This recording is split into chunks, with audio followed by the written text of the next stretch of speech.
এখানে যারা আগত মুসল্লি যারা রয়েছেন, যারা শরীফ ওসমান হাদির জানাজা পড়ার জন্য মূলত এসেছেন, আপনারা জানেন এর আগেও আমি জানিয়েছিলাম যে 11টা 40 মিনিটের দিকে এই সংসদ ভবনের দক্ষিণ প্লাজার যে প্রাঙ্গণ সেটি খুলে দেওয়া হয় এবং উন্মুক্ত চত্বর খুলে দেওয়ার সাথে সাথে এখানে অনেক মানুষ প্রবেশ করে এবং এই মুহূর্তে আর 40 মিনিটের মতো সময় আছে জানাজা পড়ানোর জন্য।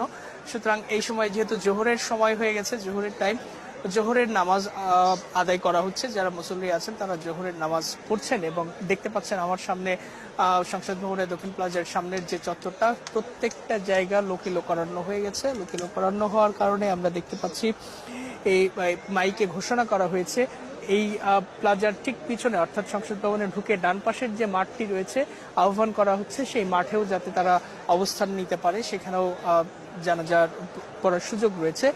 এর বাইরে মানিক মিয়া এভিনিউর যে রাস্তা বা প্রধান সড়ক, সেই প্রধান সড়কে মিছিল নিয়ে এখন পর্যন্ত সাধারণ মানুষ, বিভিন্ন শ্রেণী পেশা, বিভিন্ন বয়সী মানুষ তারা এসে জড়ো হচ্ছেন এবং তারা আসছেন। বলা যায় যে মানুষের স্রোত এসে মিলিত হয়েছে আজকে এই মানিক মিয়া এভিনিউতে।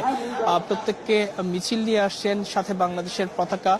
অনেকে শরীফ ওসমান হাদি শহীদ হওয়ার পর তার আদর্শ, চিন্তা, চেতনা বিভিন্নভাবে তারা জানছেন, দেখছেন, তারাও আজকে এসে সামিল হয়েছেন এই জানাজার নামাজে। এবং এখন পর্যন্ত যেহেতু 40 মিনিট সময় বাকি রয়েছে, আমরা ধারণা করছি মানুষের যে পরিমাণ স্রোত এসে এখানে মিলছে তাতে মানিক মিয়া এভিনিউর যে রাস্তাটা, এটি বেশ বড় এবং প্রশস্ত রাস্তা, আপনি জানেন।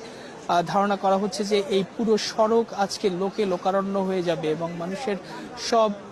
মানুষের স্রোত আজকে এখানে এসে মিলিত হবে। ইতিমধ্যেই হাদির লাশ যে সরোয়ার্দী উদ্যান থেকে যে পরবর্তীতে হৃদরোগ ইনস্টিটিউটে নেওয়া হয় এবং তার মরদেহ গোসলের পর